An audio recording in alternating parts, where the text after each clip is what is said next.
Hey guys, welcome to my next series of build videos. And in this series, we'll be building the 92-inch 50 or 60 cc sized version of the Gilmore Redline by Black Horse Models. Black Horse calls it the 92-inch Gilmore, but in reality, it's a model of a Waddell Williams Model 44 air racer that flew a lot in the early 30s. There were 4 of these Model 44s. The first one had wing problems and crashed, and then the last 3 were the ones that did all of the racing, especially in the Cleveland air races. And so the model that this is NR61Y, and it wore this Gilmore Redline scheme for 1 year in 1932 in some of the air races, especially the Cleveland air races. And after that, it changed up. And in fact, of the Model 44s, there's only one left, and it is NR61Y, and it's on display at the Crawford Auto Aviation Museum in Cleveland, and that's where I was today.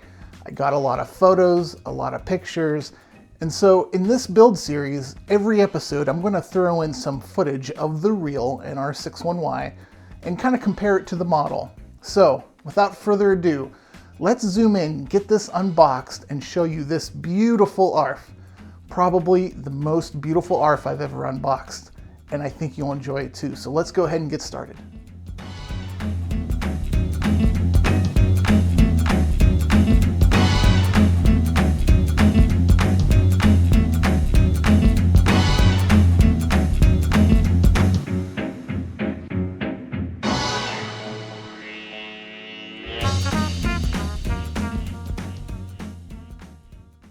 And here is the first footage of my trip today to the Crawford Auto Aviation Museum in Cleveland. Here she is, NX61Y, and we'll talk about the registration change a little bit later on, but going around the pylon, hanging from the ceiling, looking beautiful.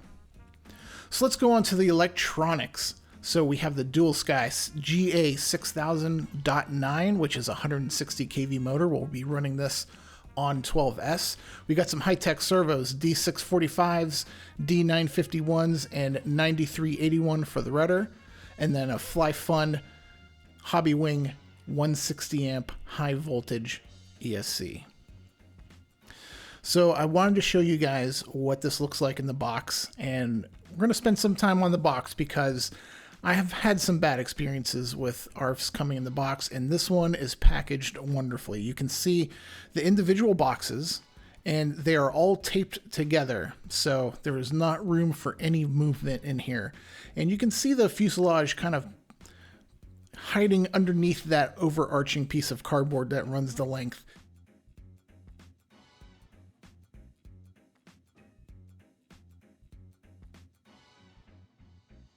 The fuse is at a diagonal angle here with the boxes of other accessories surrounding it. So very good job packaging this up. Everything is taped really nice, and everything is packaged nicely inside the boxes, and we'll go over that coming up next.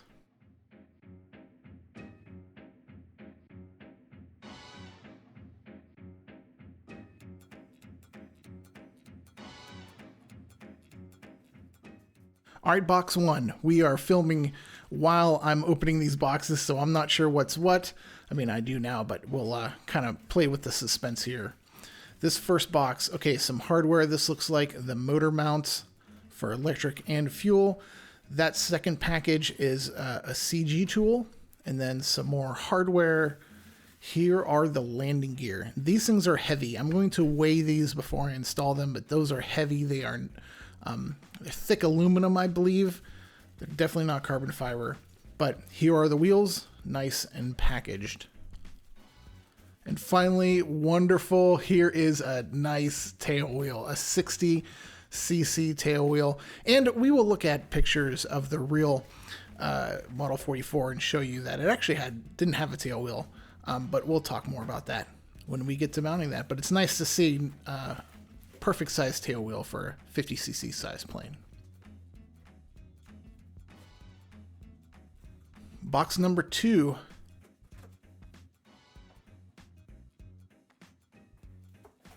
Box number 2 has the wheel pants and the fiberglass that goes over the landing gear and a nice little pilot. So these are sort of the struts, the covers that go over the landing gear. It looks like it's like a 3-piece assembly process to put those pieces on the landing gear. And here are these nice, huge, beautiful wheel pans. So I had not seen any piece of the body yet, so I wanted to get one of these out of its wrap. So let's speed through this really quick. And the first thing I notice is that I'm used to shiny fiberglass wheel pans, and this is not shiny. It's a really cool matte, flat matte finish. And I was kind of expecting the red and cream, but it's really more like Ohio State University colors. It's more of a like a silvery cream and more of a scarlet kind of color. Looks really nice. Really happy with how it looks. Really neat to see that matte finish. This box can only be the cowling, and we'll be careful pulling this out because there are a few pieces inside. There's the dummy motor and the blisters that go around the cowl. Now, that's a whole subject of conversation for the blisters. We've done some research, and NR61Y did not have blisters when it wore the Gilmore Redline scheme, but later on it did have blisters, and as you see in my pictures from the museum, it currently has blisters now, and it was due to motor changes later in its lifespan, but not when it had the Gilmore Redline scheme. So kind of curious why Black Horse put the blisters on here, but the sort of bad thing is that there's little indentations, and you can see them in the picture right here where you're supposed to put those. And there's the package of the blisters. You have to cut them out and glue them on. And here's the dummy motor. So I think my strategy is going to be not install the blisters and see what it looks like out in the sun, at the field, in the air, with those little blister indents. And you can see it on the screen now. There's clear places for the blisters to go, and they're very small indents. I'm going to leave them off.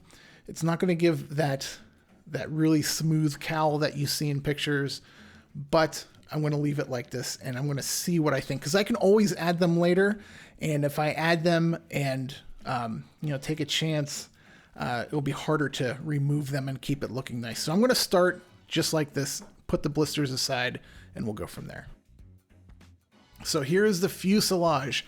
It is not only very well packed in the box, but it's wrapped twice. So there's a full plastic wrap on the outside, and underneath that, the full fuselage is wrapped around and around with tape. So on one side, tucked in the wrap, is all of the push rods, and that's what you see me holding here. And after you have the push rods to the side, we can start taking this off. Now you see I'm using a box knife, and I was being really careful because I do not want to mess up this covering, and we will talk a little bit more about the covering here in just a minute.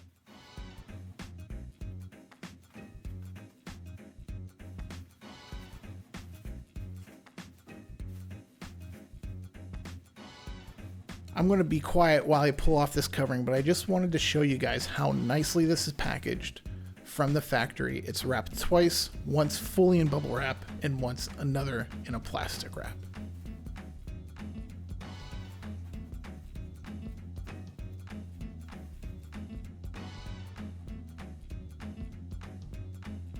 I had started with a box knife, and I was like, hold on, this isn't making sense.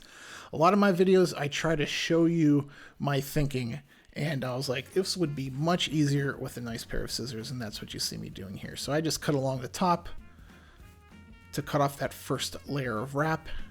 That will fall down, and you will see, you can see how it's wrapped around and around like a coil with bubble wrap. So now let's start working on the bubble wrap.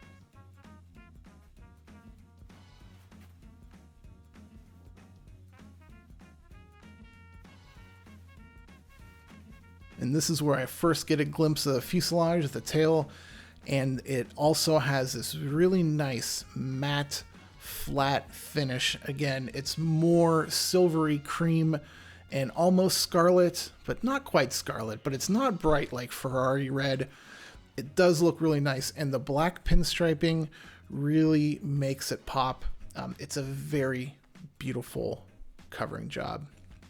Now the covering is printed on, so the weathering you see is printed onto the covering.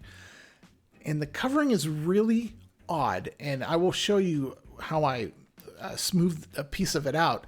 It's not your normal Aura cover or regular shrink cover. It is more like a slightly thicker, almost vinyl, and I believe it sticks on. I believe it's self-sticking, and I don't think it shrinks, but I'm not sure. I'll have to maybe cut a piece somewhere when we make holes in the wings, because you can see in the wings there's no holes for the wires in the wing tube and everything. But along the whole body, I believe whatever this is, I would like to find out exactly what kind of covering this is, but it is stuck on. So now we're kind of wondering, okay, something new, how long is it going to last? It looks pretty now.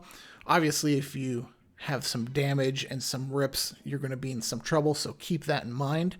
But even if you don't get any rips or tears, how's it going to hold up in general? And I'm going electric, but how would it hold up for gasoline? So you see me, I'm going over the creases, and I was just kind of running my finger over the creases, and I noticed that all I had to do was push down the crease and it's stuck. And you see me kind of realizing this. I'm like, oh, this is, as I'm running my finger down the crease, it's sticking and looking really nice. So this is some sort of self-sticking covering. If I find out more about it, I will update you on the exact details. But nonetheless, it's beautiful, and we'll go from there. So here is the bottom.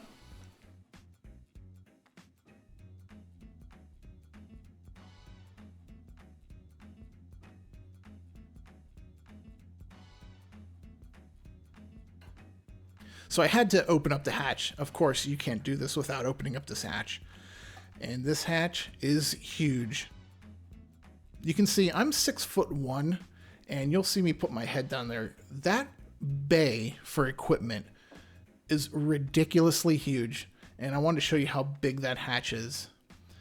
But the place for your batteries, what that exposes in the fuselage, is absolutely huge. And this video doesn't do it justice. It is really, it's almost odd to see how much open space you have. It's really cool. There will be no problems placing things, receiver packs, and there's nice places for the servos.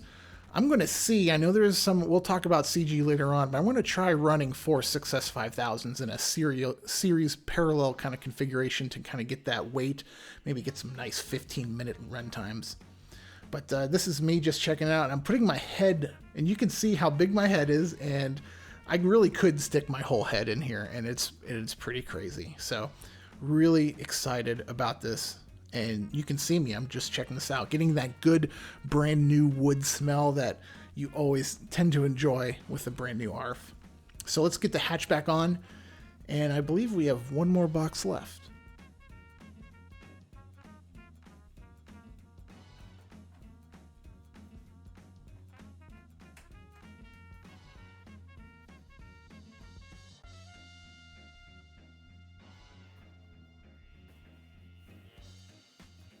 So this is the last box that is underneath the fuselage in the main box, and these are the horizontal stab and elevator, the rudder, and then both wings, and then actually on the very bottom of this box are the decals and the wing spar. So I will pull out the rudder and stab in the first wing, and we'll show you this, but there's that stab ready to go. Looks beautiful, and I'm geeking out at this point of like, I'm pulling these things out of the box, I'm just checking it out, and they look beautiful.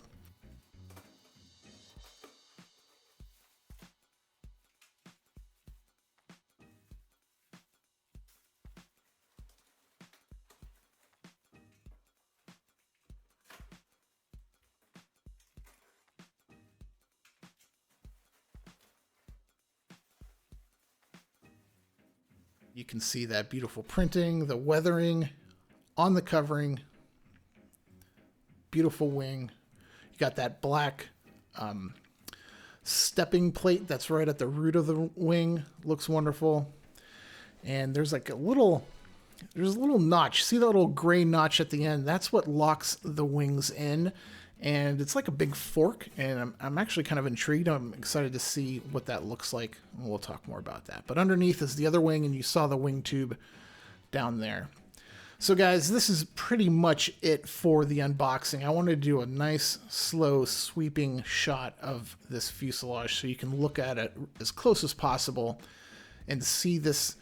I'm calling it an odd covering, and it's odd's really not the right word. It's just different. It's printed on, it's thicker, it seems to be self-sticking, but it does look nice, and it seems like if you would say it's self-sticking that you would immediately think, oh, it's not that great, but it does look really nice.